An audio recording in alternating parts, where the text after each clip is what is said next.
Good evening, everybody. My name is Carly Granville. I'm one of the school counselors here at Wareham High School, and I want to thank you guys for all coming to this presentation. In this, we are going to talk about our current juniors and rising seniors, about post-secondary planning and partnering for student success. My colleague, Kim Mitchell, is in the in-person event right now, and I really thank you for taking the time to come and listen to this presentation. If you do have any questions, feel free to comment in the chat and we will get to them. So some of the goals of this workshop is to talk about how we partner with families to help students plan their post-high school transition. We also kind of give an idea of a concrete timeline that goes from now into the fall of their senior year. Also, we want to talk about what programs and colleges look for and seek in their future applicants, along with programs as well. Also have an overview of SAT and ACT testing when they're being offered, the difference between the two, and also the debate about taking them or not, because I know some students question whether they should or shouldn't. So we'll talk about that. In addition to that, we'll talk about Naviance, which our current students do have access to, and how they help manage the process and how vital it is during the beginning of their senior year into the fall of their spring of their junior year. And the next steps is looking ahead to summer and fall, what we can kind of do, and this is tie up to everything else. So we have so many pathways to choose from. Right now, it's okay if you don't know what you want to do. Some students are thinking about taking a gap year. Some want to go to a preparatory school. Some want to go to college. Some want to go to community college. Some want to go straight to work, get a certificate, a trade, military, volunteer program. We also are very fortunate to have a sponsorship with a program called Mass Hires, which helps students train or become certified in certain programs and also helps them post-secondary as well. And I included the link before, and also when I send this presentation out, I'll include the link as well. So kind of a brief idea for a timeline for spring and summer. This May, in the spring, the remainder of the year, we encourage students to take the SAT or the ACT in the spring. We currently offer it at the high school once in the spring and once in the fall. I am the SAT coordinator, so we have it, which is next Saturday, May 4th. And then we also hold it once in October as well. There is also one more session in June of this year for the spring session. There usually is one in the summer as well. So if you are interested in that, we can find that out as well. And you would sign up through a program called College Board. We do not offer the ACT, that is off-site, but we can help students if they're interested in taking it by registering at act.org. Along with this, we want to encourage students to visit various schools and programs of interest. We are very fortunate as well that students are allowed 3 excused absences to go visit such programs or colleges of their choice. So with that, if they are planning to do that, they would just need to come to visit myself or Ms. Mitchell to get a permission slip, and then they would write where they're going, what date they're going, the classes they'll have that day. Their teachers will sign it, and then you will sign it at home, and then myself or Ms. Mitchell will sign it last and give it to the attendance office to excuse them. To sign up for such tours, we encourage them to go to the school's website. Most of their admissions pages will have the information regarding signing up for tours as well. And then throughout this too, we also, by the end of the year, we're going to be meeting with our juniors to kind of talk about this process a little bit more in detail, talk about what their interest is and what kind of things they can do over the summer.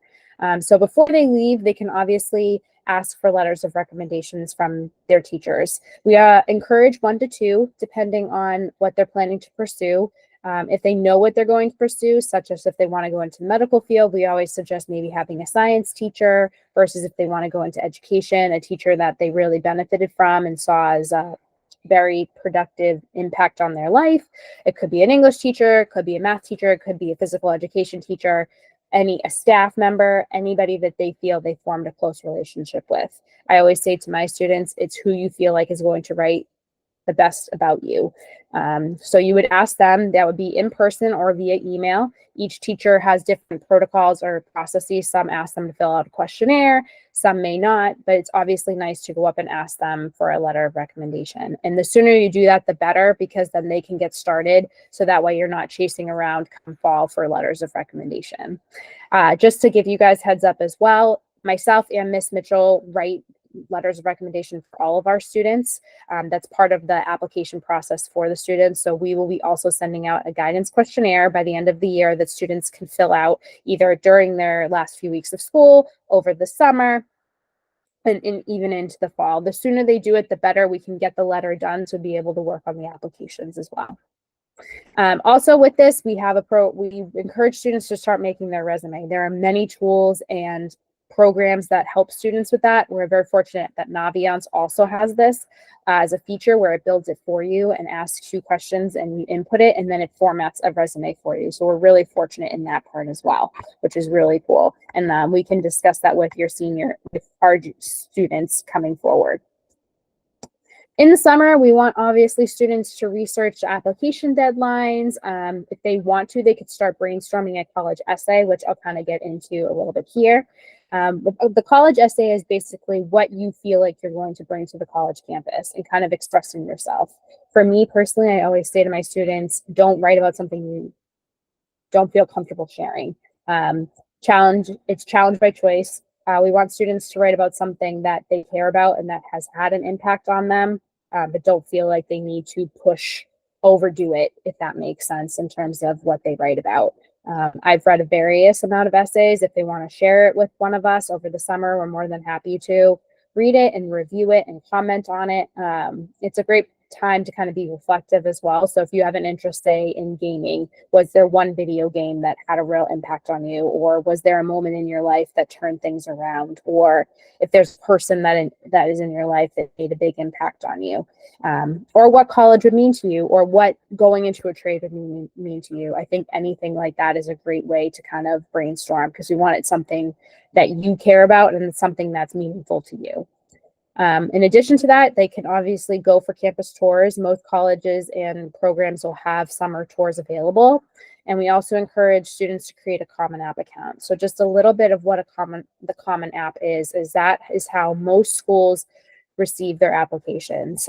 So we would create this either with their personal Gmail account or email account or their school email account. And they would create a password, and this is where they'd be able to select the schools they're applying to and complete their applications. So what should students look for in their programs? We want students to look for something that interests themselves, but also meets what their goals are and what they feel they're good at. What is important to them? What do they envision themselves doing? So for our current students, I really ask about, like, what were some of your favorite electives? What do you like doing? Do you envision yourself working in a office or on your feet all day? Do you want to be hands-on? Do you like completing paperwork? Do you like working with technology? Are you a good teammate? Things of all that. We also suggest too that we don't want you to invest all your energy into one school. We want you to create options. So that's why further down we talk about how many schools to look out for and what categories to put them in.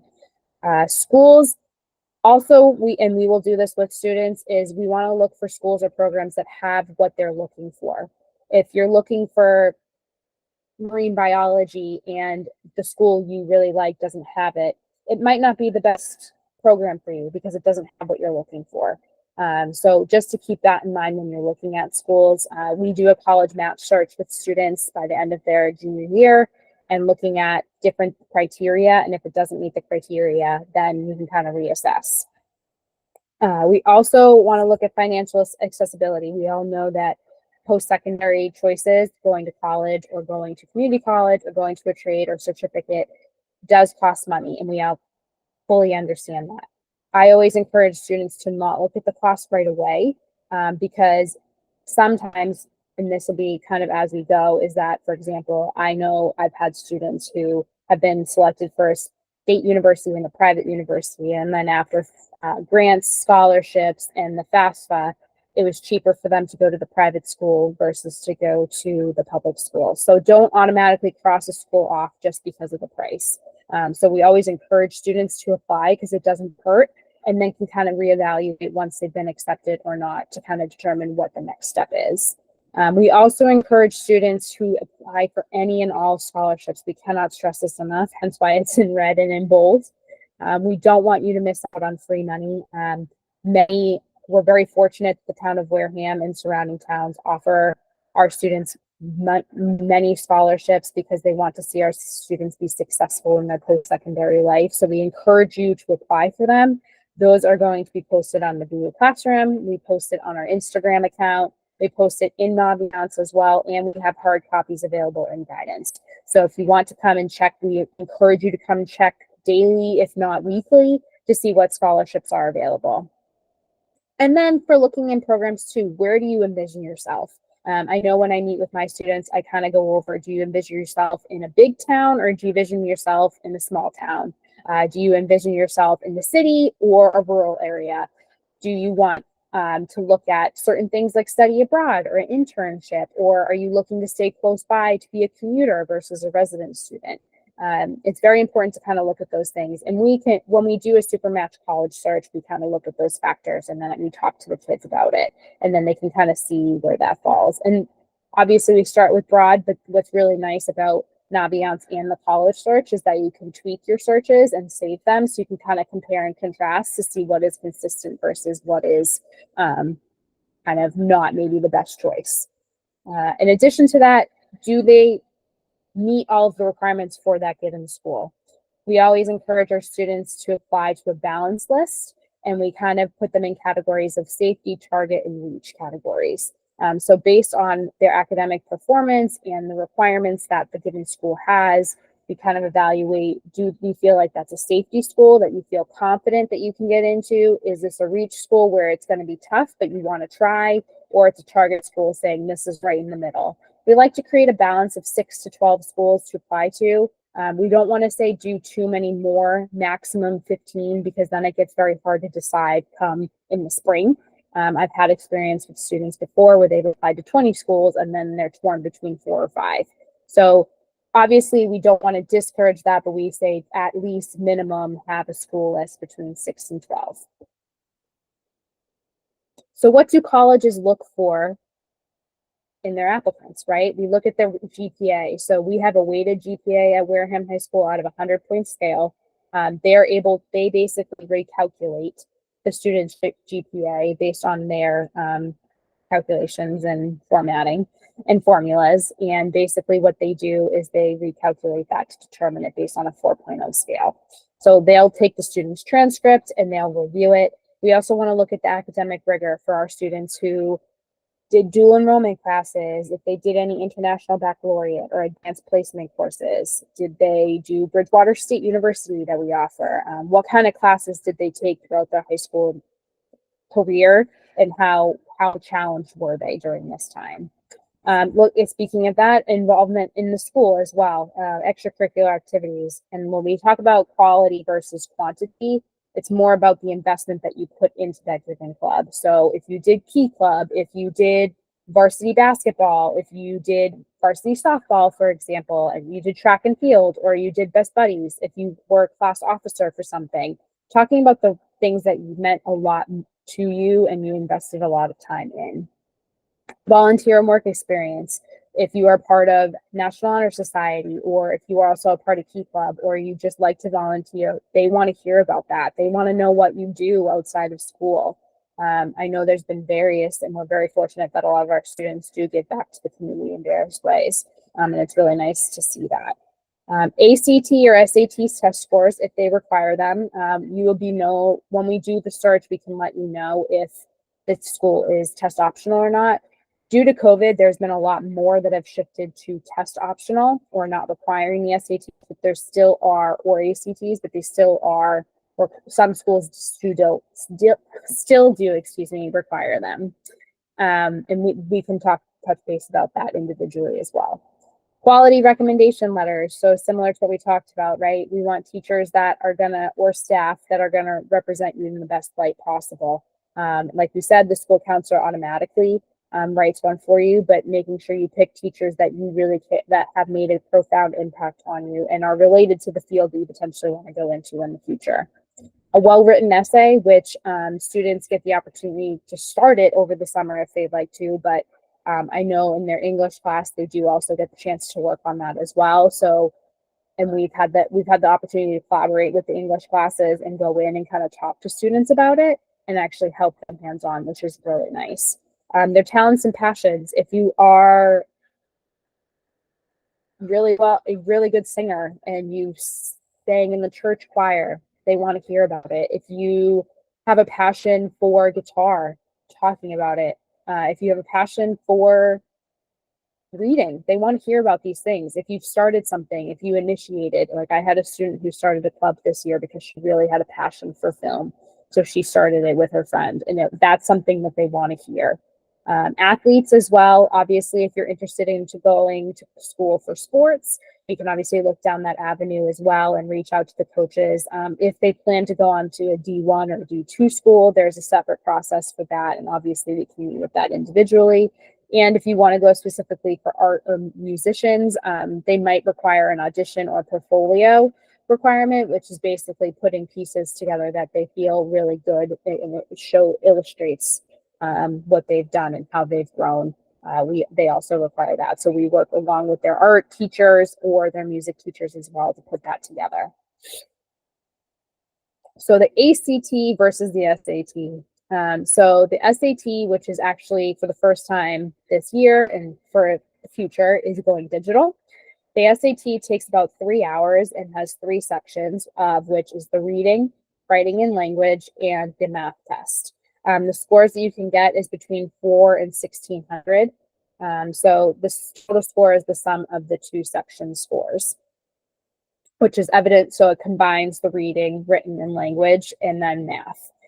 So each of these 2 sections has a possible range of 200 to 800. Students this year, our current 11th graders got the opportunity to take the PSAT, and they found out their scores in the right around the winter time, the end of last year. And we talked about how that score would translate to the SATs. And it also, what's nice about it, and we can talk about this as well, is that with College Board, they partner with Khan Academy, which is an online site that prepares you for these types of tests. So they individualize your study guide or study preparation based on your PSAT score, so you know which areas to focus on going into the SAT. Like I said before, we are offering it on May 4th, and there is a June administration as well. So if students are interested in taking it in June, although Wareham doesn't host it, we are more than happy to help you register. The ACT has more questions, and it's a self-paced type of exam. Obviously, with this as well is that there's no penalty for penalty for guessing. So we always encourage students to guess something versus nothing. So don't leave it blank. You will get some credit for putting in an answer, even if it's incorrect. So the ACT as well has English, reading, science, math, and the optional writing session. And the score is out of 1 to 36, 36 being the higher. So that's a little bit more in-depth and more subject knowledge. With this as well, we don't want you to send the scores until you're ready. We do not have any part of submitting the scores. That is something that you or your family can decide to do, where you want to send them and if you want to send them. And you can select which schools you want to send them to. We always suggest it doesn't hurt to send them. There is a cost with sending them to X amount of schools. This first school is usually free. And after that, it does cost money. So depending on if you are really aiming for one school and you want to send that as an additional piece a part with your application, we definitely encourage you to do that as well. So some testing dates, like I said before, the SATs are offered in May, June 1st, August 24th, and October 5th. You can sign up at collegeboard.com, and you can also connect it with Khan Academy for free review. And then the ACT administration is June 8th and July 13th. And that's where you would sign up at ACT Student. So I apologize for the error earlier, actstudent.org.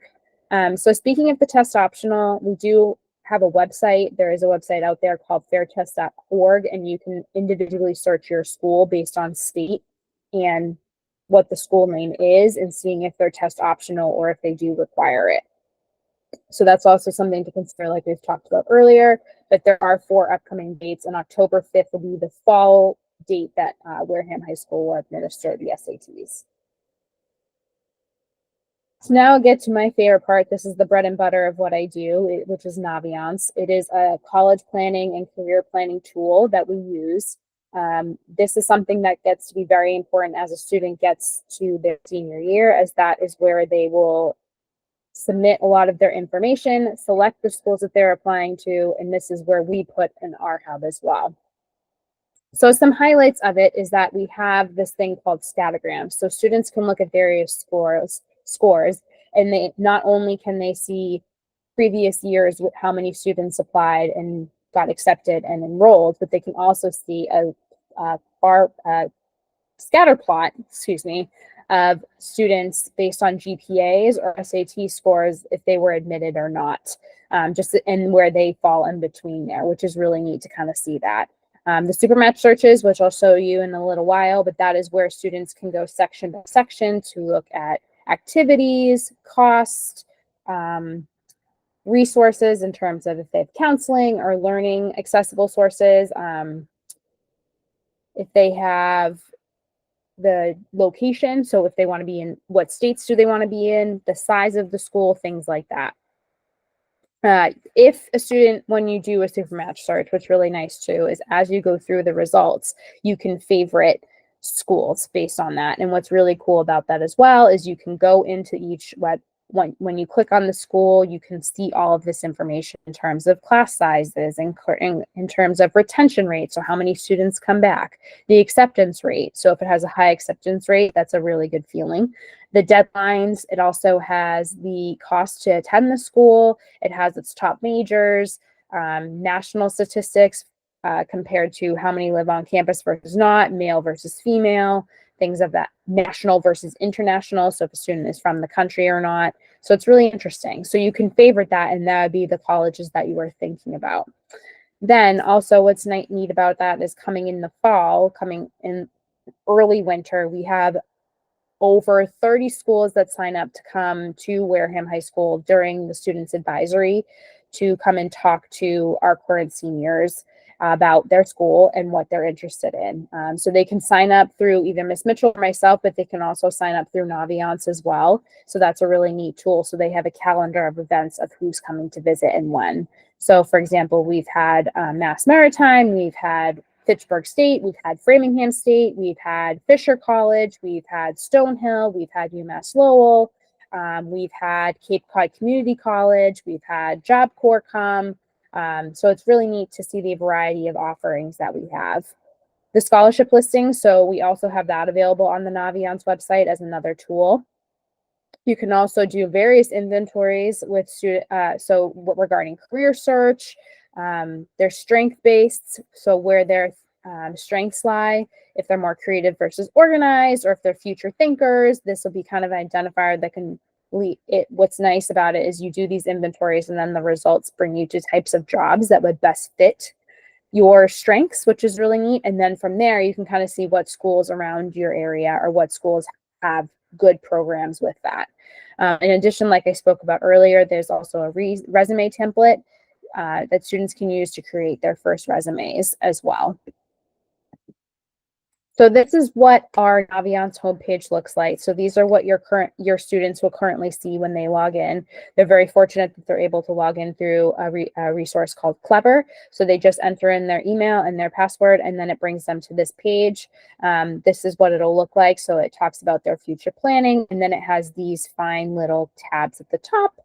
The heart is basically the schools that they favorited or want to add to their I'd like to look at list.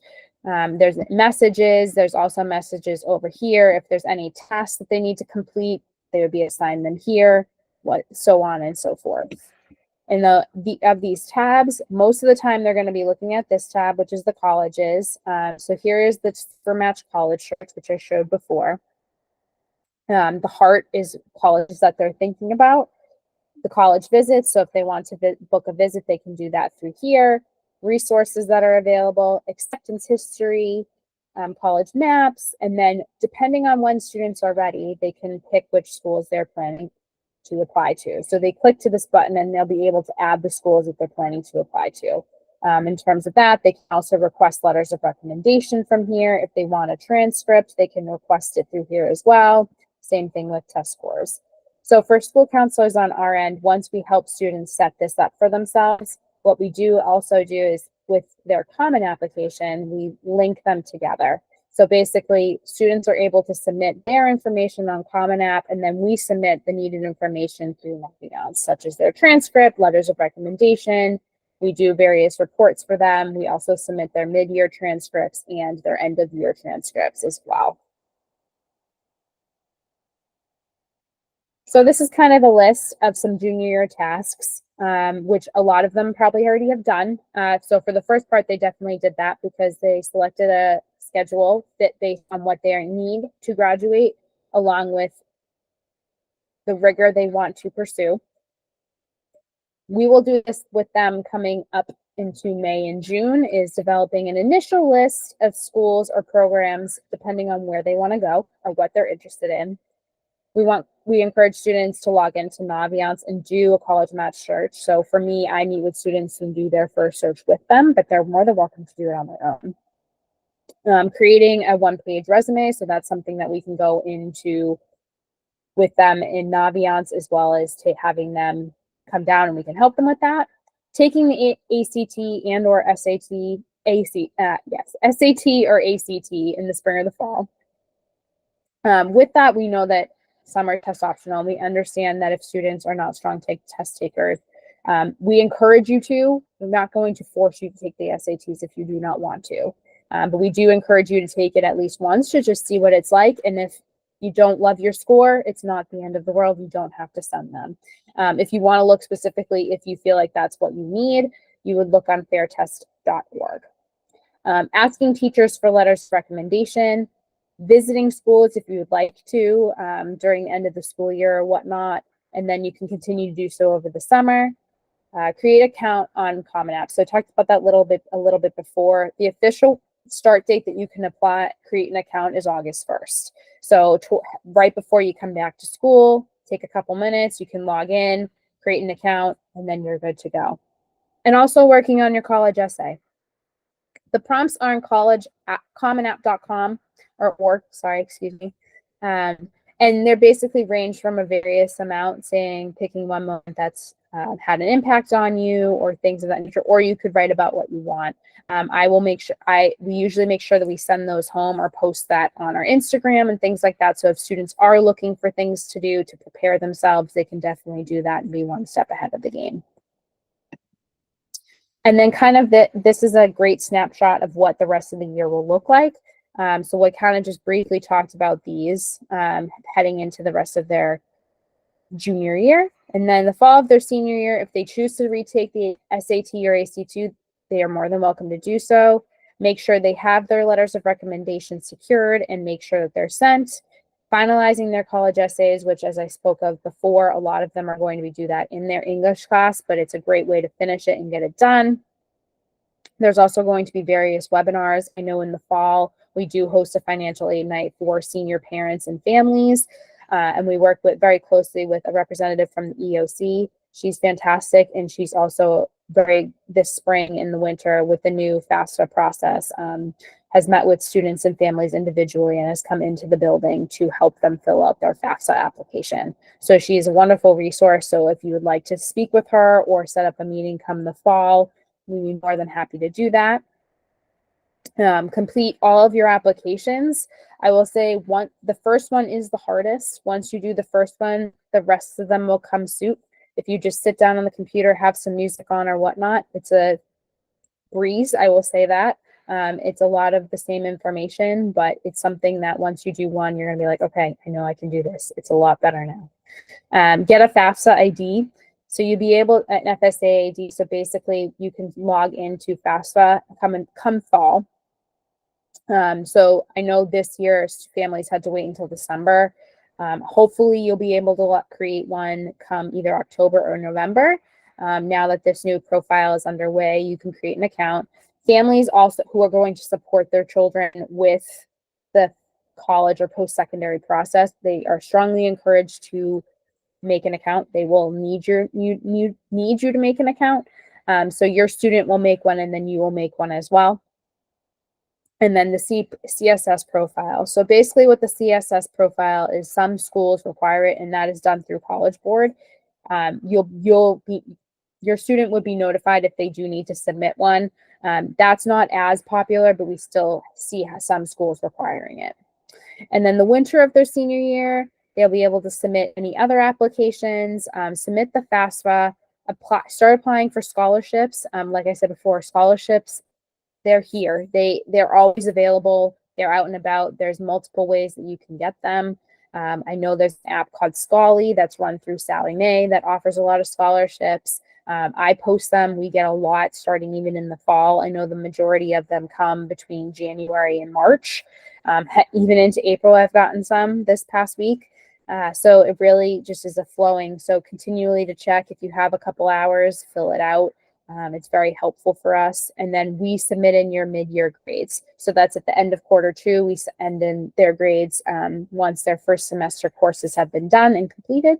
And in the spring, you'll receive your admissions status and you'll get your financial aid package. You'll kind of decipher there. And now you'll be like, okay, I saw these, I got into these schools. Which one do I actually want to go to? Which one do I envision myself at? And the National Acceptance Day is May 1st.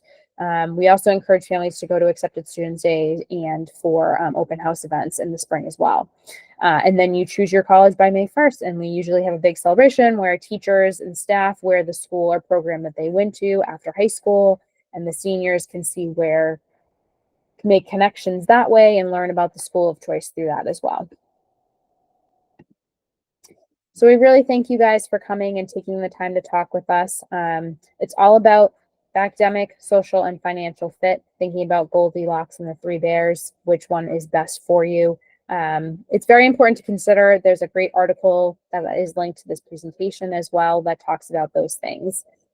So I really appreciate you guys coming and listening to all of these things. If you do have questions, please feel free to email myself or Kim Mitchell.